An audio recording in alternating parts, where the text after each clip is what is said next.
book the other day. How are you? Hey, my friend, how you doing? I missed you this week. It's been a whole week. It's been a long week. You becoming a superhero last week in my eyes. I God, can't wait to get him back on.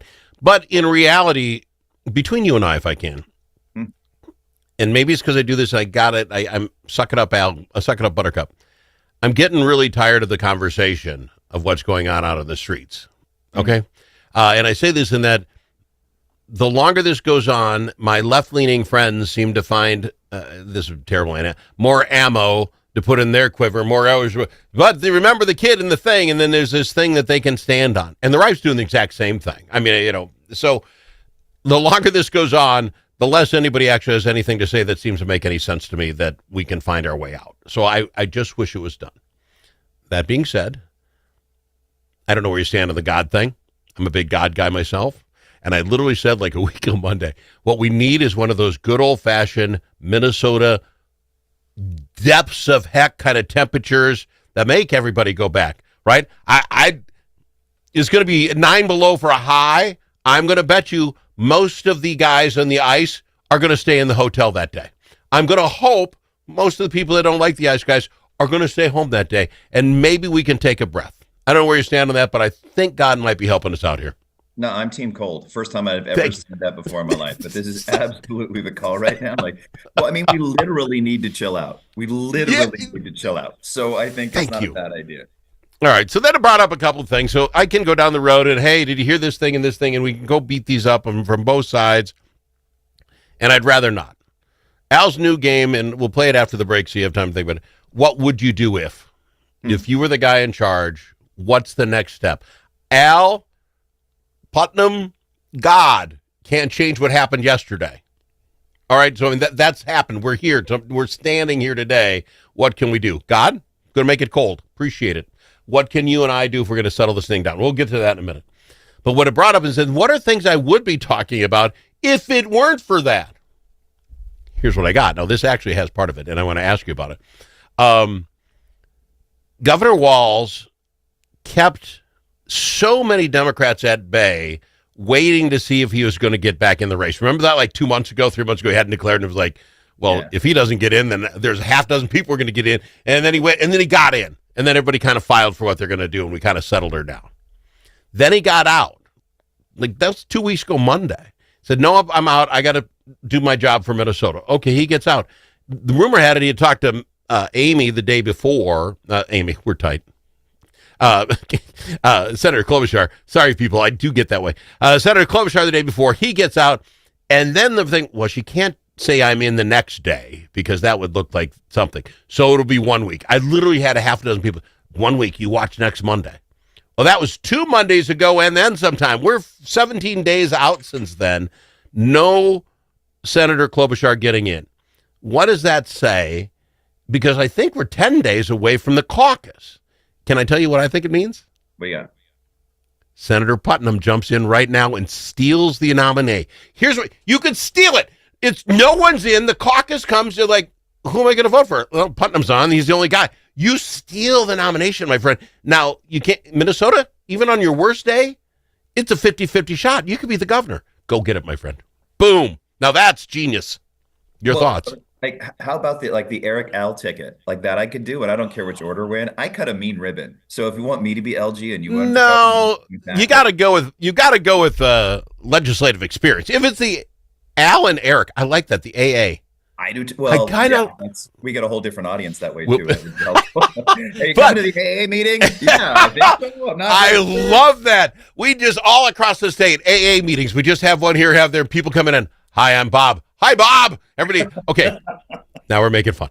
No, but it'd have to be legislative. You know how to pass a bill. I wouldn't have a flipping clue. I know how to talk about them when they're there. In fact, I'd probably say, yes, if you wanted me lieutenant governor, I would. But I'd rather be like your spokesperson. Because I hear they get paid pretty good. And you just got to have a meeting once in a while in front of the press. I could do that. If you're okay with it. Kind of fun. I'm in. Let's do it. Okay. Except all right, because you say that, but this is like really low-hanging fruit. How is you get away? You get me going off onto something though. How is it we don't have anybody literally in the state of Minnesota, no declared candidate for governor 10 days before a caucus. I would imagine if somebody cared, they'd look it up. That's never happened before. It's a weird year. I mean, obviously, lots of Yeah. ones. It's a weird year, right? But like in this case, I think, when we had, as you mentioned, Governor Walz like sort of postponing and not really making his decision for a while, you had probably 7 or 8 people just champing at the bit, like ready to go if he said no. And then when he said yes, everyone's like, oh. And then as soon as he said he's not running again, everyone's like, oh, it's got to be Amy. So there's probably Yeah. like 6 or 7 people still second tier who are like, well, if Amy says no, then I'm in. Well, that's But what I'm saying. If you remember, we right down to we were thinking that for that Senate seat, Lieutenant Governor Flanagan and Angie Craig, right? Well, one of those could get in and take it. I mean, we on my side, Amy gets it. Amy wins. Amy then why do I keep calling her Amy? She's not that tight with me. Senator Klobuchar, because she reminds me of Aunt Amy. She's just everyone's favorite Aunt Amy. That's why I think it. Anyway, then it was, and then she'll nominate Walz to be the. I mean, there's this whole conspiracy theory thing that was going on. And here we are 10 days from, and it's like, if it is a conspiracy, it might be the worst one run ever. There's no one running. You and I are talking, we could grab this nomination. That's how bad this conspiracy is. I like your confidence there. Like everything is so screwed up and expectations are so low. It's our time. This is when history books are made, my friend. All of a sudden, they're going to look back 50 years. How in God's green earth did the AA team win? And they're like, well, there was the thing, and then there's the crime, and then there's this, and no one wanted to touch it with a 10-foot pole, so they said, we'll do it. Yeah, It could be. So you're not going to answer why no one's gotten in yet. You're just not going to tell me. I'm going to tell you my philosophy, and then you can tell me if I'm right. I think Minnesota is so nuclear right now, nuclear active, so radioactive, that, and I'll let you go with Senator Klobuchar. If she wanted to get in, she could announce one day, and then that's the same day a church gets raided, or some other guy gets shot, and her announcement itself would be like third page, right? I mean, so no politician wants that. But Senator, how do you time that? And maybe you do it when it's not 8 degrees below zero. We're used to that. It won't be the front page of the paper. It ain't nobody going to be on the streets. Maybe you got to announce when it's 8 below. Is that a bad idea? Everyone's going to be home watching TV or watching their phones anyway. So they'll all see it somehow, right? What else are we going to do? See, okay, so that's my new theory. I love coming up with theories on the fly. My new theory is whoever's getting in this race, even if it's the AA ticket, is going to happen on Friday when it's 8 below zero. Yeah, I think you're not. But well, the Friday's not a great news day, so it's either going to be Monday or Thursday. I bet. Yeah, but it warms up by Monday, Thursday. Then we got to go Thursday when it's 19 below for a low. Well, that's tomorrow. Yeah, that's what I'm saying. It's got to be coming because otherwise, warm streak's going to come and you're back to hosed. But they got to get in before the caucus. I know this is not what other people want to listen to today, but I'm just stunned that there is no one running currently for the Democratic Party for governor of Minnesota, which is, I don't say the red or blue of some blue states, but the red hasn't won in 30 years. So, I mean, come on. All right, so I know you're going to be the marketing guy for our team. Yes, sir. We've got our slogan. We hit rock bottom. It's time for AA. What do you think that'll get us elected? Hey, when all else fails, go with AA. I like the rock bottom thing. We're going to work this into a message. I know that's really bad. The AA people are probably mad at us. We've hit rock. Not. I just got to say that. No. I really hope not. We're having fun, and we in no way. Yeah. I hope. Well, no, but when you use it, my folks went through it. The rock bottom thing is right. If you're on either side, this is where our ticket could win, because either side's going to look at that and say, if you watch TV in the last 3 weeks, 4 weeks, Minnesota has hit rock bottom. Yeah. It's time to change. And what does that mean? And maybe it is a ticket to Al and Aric. And it's got to be Aric and Al. You know how to get stuff done. I wouldn't have a clue. Yeah, we'll see. But you could tell me when I go in, right? Actually, we may have to change this because you know how to vote in the Senate, right? Mm-hmm. Well, if we're as close, if after the election, if this is as close as it is now with a split House and a split Senate, you'd be the guy voting all the voting. Lieutenant Governor, bust another one. And you'd have to go in and break another tie. You'd be like voting more than most. Yeah. So there's all sorts of things for us to think about as we game this out. Okay, we'll figure it out. Well, I think there's something. We need to start with the scandals that we're going to get caught in. So everyone eventually gets caught in a scandal, and no one plans them.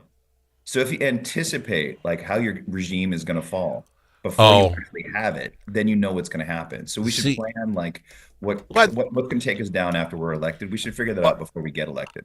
Well, I think what would be, because the press would hate me. They're going to love you. They're going to hate me.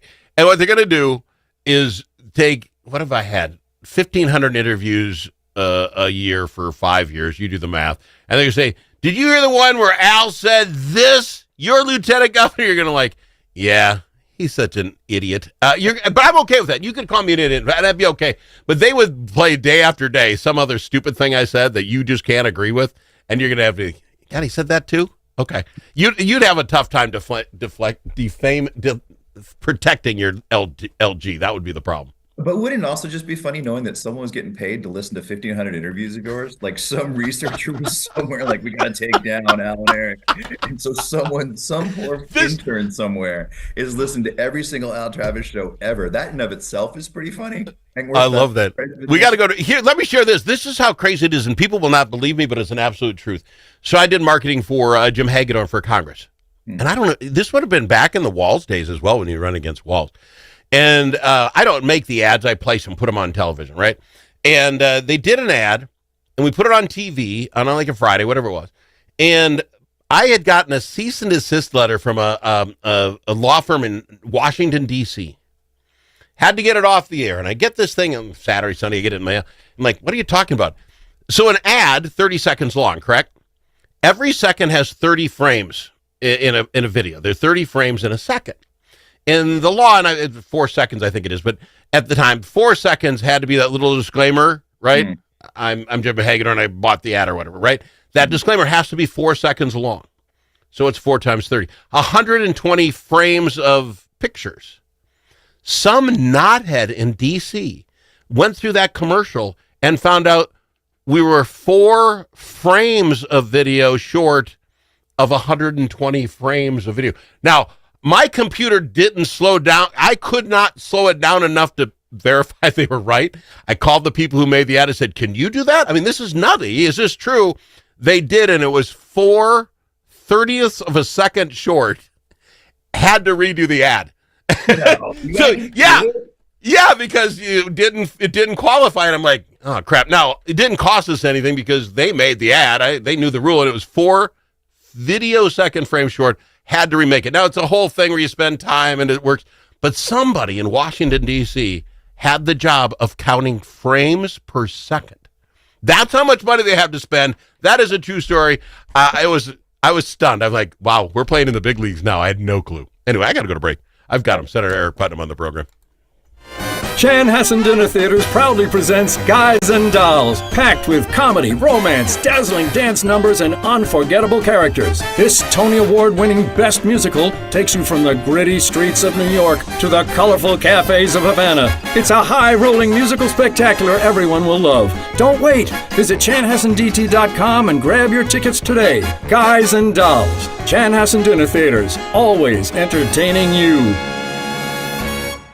Tired of one-sided media and divisive noise drowning out your conservative values? Take back the conversation with Braver Angels. Join a grassroots movement to restore civility and find common ground without compromising your principles. As a conservative, your voice matters. Share your perspective on issues like immigration and public health in Red Blue workshops and help rebuild trust in our great nation. Be a leader in depolarizing America. Sign up for free at mn.braverangels.org. Braver Angels, where conservatives, liberals, and independents unite for a stronger republic.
need to ask him his opinion more than once. Al Travis on The Al Travis Show. Minnesota has hit rock bottom. Join us, the AA team. There's something here. We're going to work it out. Here's why it all came up. I mean, not that what we're talking about, no Democrats are in, but things are happening. Let me, before we move on to the Senate seat, do you know how much fun the debates would be? When the lieutenant governors debate, I go in there and debate the Republican side, and I agree with them on everything. Yeah, I'm with you on that. They'd be like, what? No, I'm with you. Let's do that then. And then it was like, he agreed to get with that. It'd be like the greatest non-debate of all time. And then you'd come up and say, yeah, I disagree with Al, but that's why I like having him on the team. It would be such confusion that I think we could win. People are like, I like the Al guy. And the other side's like, I like Aric. We could get 100% of the votes. You don't think so? No, I actually kind of like this idea. I think it sounds kind of fun. You know, for years, every opponent I've had, and I'll do it again this year, I always offered a door knock with them. Like, let's door knock together. Let's go door to door together. And every year they're afraid and they don't do it. And they don't even show up at debates or forums or anything like that. They're all just afraid. But like, to me, that's the thing. Like, can you imagine that? Like, if you door knocked with your opponent from the other side, and you actually have I love that. with someone at their door. Every year I offer it. Every year they say no, or they don't respond because what you do. All right. Well, that'll be different when it comes to the governor's race. Now, this Michelle Tafoya got in, and that's kind of the news story today, if we're not talking everything else. She's gotten in for the Senate seat. I find it intriguing in a couple of ways. David Hann also got in last week, but he got lost in all that was going on, to be quite frank. But he's... What? I didn't even know that. That's crazy. Yeah, David Hann got in. Now, you probably know him. Was he senator when you were senator? No, he was just by reputation. It's weird that I just missed it because of the news, you know? Well, that's what I'm saying. That's kind of why other people haven't got it. He announced, and it's like, that was on page 3. So he's in, and that's okay. I'm not ripping him at all. I know the guy. I like him.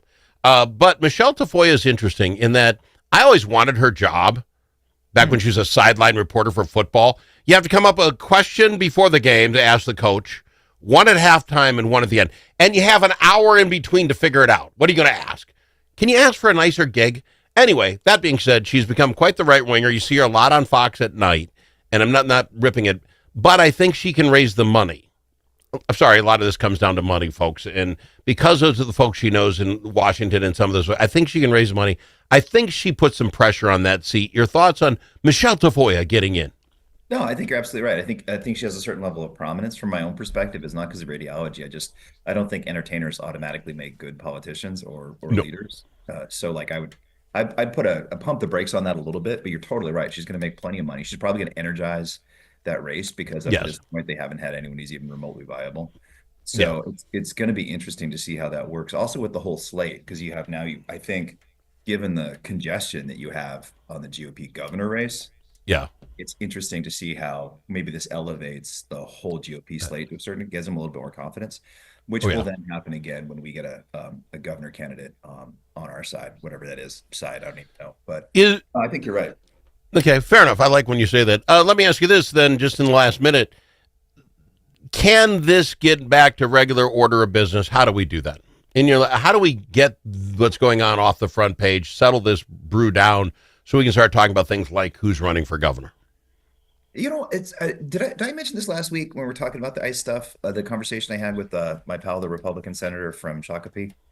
I don't know that you didn't know. Well, we were talking about trouble after last week. And he said, what's the only thing that's going to bring this down is if Jake Fry goes to D.C. and has a Mondami moment with Trump, kisses his butt a little bit, calms things down. That's not far off. I thought it'd have to be Walz, but maybe the two of them. And I don't think you get a meeting with Trump. I think he's got other stuff. He's just letting, what is it, Homan? You maybe need to meet with Homan and do that. But somebody has to take the first step to say, I'm willing to step back. If you're willing to help me and let's do this, and they could work this thing out. This isn't complicated. This isn't going on across the nation. So how do we fix it? I got to fly. Sorry if I wasted a lot of your time today, but I like the AA thing. If no one jumps in, if Aunt Amy's not in, think about it. All right. We got 9 days. So we'll hope she pauses, doesn't do it or whatever. Senator Putnam, love having you on, my friend.